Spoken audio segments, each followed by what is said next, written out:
उज्जैन नाबालिग rape case में auto driver गिरफ्तार, 5 हिरासत में। सीसीटीवी में आया था सामने, कैसे शर्मसार हुई थी मानवता।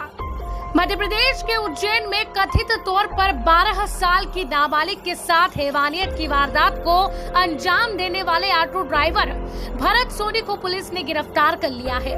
पुलिस ने बताया कि आरोपी गिरफ्तारी के बाद भागने की कोशिश कर रहा था। इस दौरान वह गिरकर घायल हो गया। इसके बाद इलाज के लिए अस्पताल लाया गया है। बता दें कि पुलिस ने मुख्य आरोपी भरत सोनी के अलावा 4 अन्य लोगों को भी पूछताछ के लिए हिरासत में लिया है। वहीं पीड़िता जिन जिन इलाकों से घायल हालत में गुजरी थी, उन जगहों के सीसीटीवी फुटेज को खंगाला जा रहा है। सीसीटीवी में सामने आया था कि कैसे शर्मसार हुई थी मानवता। आपको बता दें कि बुधवार को मानवता को शर्मसार करने वाली सीसीटीवी फुटेज सामने आई थी, जिसमें पीड़िता बिना कपड़ों के खून से लथपथ मदद मांगने के लिए उज्जैन की गलियों में लगभग 3 घंटों तक दर दर भटकती रही। जिसके बाद खून से लथपथ इस बच्ची को एक स्थानीय आश्रम के पुजारी राहुल शर्मा ने देखा और उसकी मदद की थी। अब इस मामले में पीड़िता ने खुलासा किया है कि वह सतना के अपने गांव से उज्जैन में अच्छी जिंदगी की तलाश में भाग कर आई थी, जहां ऑटो ड्राइवर ने हैवानियत की सारी हदें पार कर दी। एक फरियादी थाना जैतवाड़ा में 25 तारीख को सुबह आए थे। उनके द्वारा बताया गया कि उनकी नातिन जो है एक दिन पूर्व घर से स्कूल की ड्रेस पहन के, थोड़ी मंदबुद्धि है, स्कूल गई थी।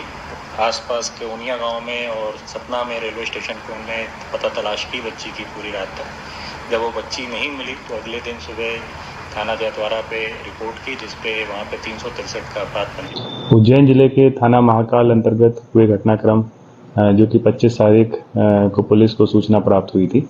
इसमें जैसी सूचना प्राप्त हुई थी, बच्ची का तुरंत मेडिकल कराया गया था। और क्योंकि बच्ची बता पाने में सक्षम नहीं थी वो कहाँ से थी, तो इसके लिए एक काउंसलर भी स्पेशली बुलाया गया था, जिसने बहुत ही अच्छे से बात करके काफ़ी जो अहम पहलू थे वो निकाले। मेडिकल के आधार पे इसमें कायमी की गई और कायमी के बाद एक एसआईटी गठित की गई। आसपास शहर के जितने भी टेक्निकल साक्ष्य हम लोग संकलित कर सकते थे वो हमने किए, जिसके आधार पे प्रमुख तौर पे एक ऑटो चालक को अभिरक्षा में लिया गया। उससे जब पूछताछ हुई, पूछताछ में कुछ महत्वपूर्ण तथ्य सामने आए, जिसमें प्रमुख तौर पे जो बैक सीट है उसमें कुछ ब्लड स्टेन्स पाए गए।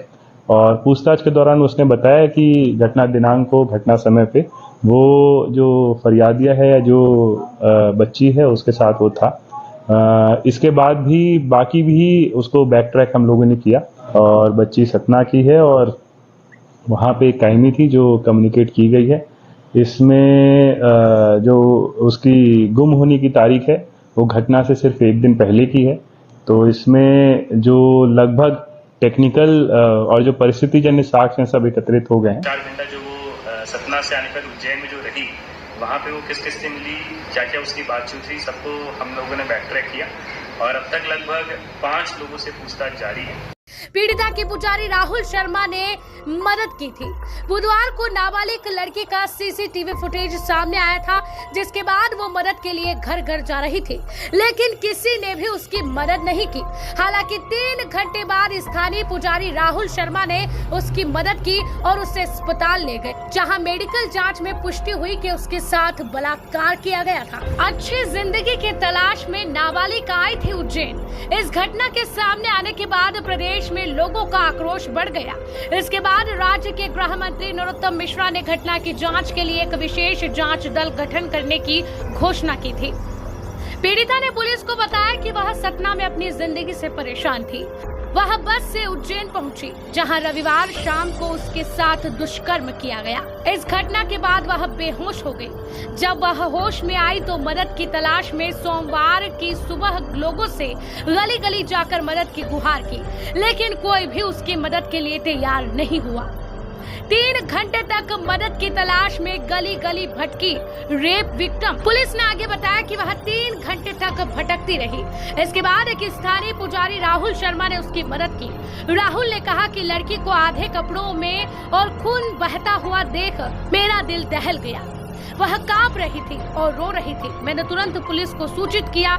राहुल ने आगे बताया कि लड़की उन्हें उनके आश्रम के मेन गेट पर मिली थी। पुलिस के अनुसार राहुल ने बताया लड़की बदहवास थी।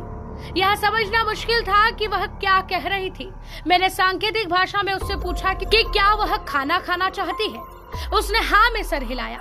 मैंने उसे खाना दिया जिसे उसने ऐसे खाया कि जैसे उसने कई दिनों से कुछ खाया न हो। उन्होंने कहा कि लड़की डरी हुई थी और उसके पीछे छिप रही थी। AP 100 TV live bureau report.